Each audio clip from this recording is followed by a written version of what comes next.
بسم اللہ الرحمن الرحیم۔ آج کا ہمارا عمل بچھو کے کاٹنے کا عمل ہے کہ اگر بچھو کاٹ لے تو پھر اس کا زہر کیسے نکالنا ہے۔ آج کے عمل کی طرف بڑھنے سے پہلے آپ لوگوں سے گزارش ہے کہ ہمارے چینل کو سبسکرائب کریں، بیل آئیکن ضرور دبائیں تاکہ اس طرح کی مزید اچھی ویڈیوز آپ تک بر وقت پہنچتی رہیں۔ اور اگر آپ کا کوئی مسئلہ ہے، کوئی پریشانی ہے یا گھریلو کوئی بھی معاملات ہیں تو کمنٹ باکس کے اندر اپنا مسئلہ بیان کیجئے، انشاءاللہ تعالی بفضل خدا آپ کا مسئلہ حل کیا جائے گا۔ بڑھتے ہیں آج کے عمل کی طرف۔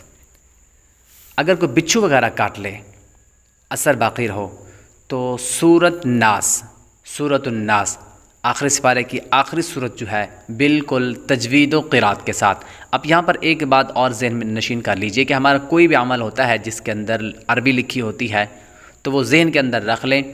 اکثر اوقات ایسا ہوتا ہے کہ پڑھنے کے لیے کوئی وظیفہ دیا جاتا ہے، پھر وہ تجوید و قرات کے ساتھ، یعنی جس طرح قرآن پاک کا حق ہے، عربی ہے، اس طرح پڑھا نہیں جاتا، تو پھر کہتے ہیں کہ جی ہمارا عمل جو ہے وہ نہیں ہوا، نقش نے اثر نہیں دکھایا، یا ہم نے جو وظیفہ کیا اس نقش کا نے جو ہے اثر نہیں دکھایا۔ تو اس کی سب سے بڑی وجہ یہ ہوتی ہے کہ ہم جو ہے عربی کو عربی کے اندر نہیں بلکہ اردو لہجے کے اندر پڑھتے ہیں۔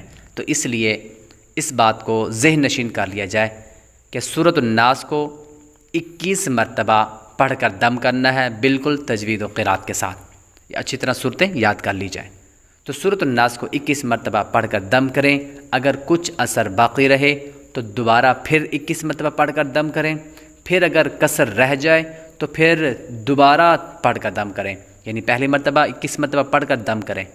اگر کچھ اثر باقی رہ جائے بچھو کے زہر کا تو آپ دوسری بار پھر 21 مرتبہ سورۃ الناس پڑھ کر پھر دم کریں، اور اگر پھر بھی کوئی کسر وغیرہ رہ جائے تو تیسری بار بھی سورۃ الناس 21 مرتبہ پڑھ کر دم کریں، بفضلہ تعالی آرام ہو جائے گا۔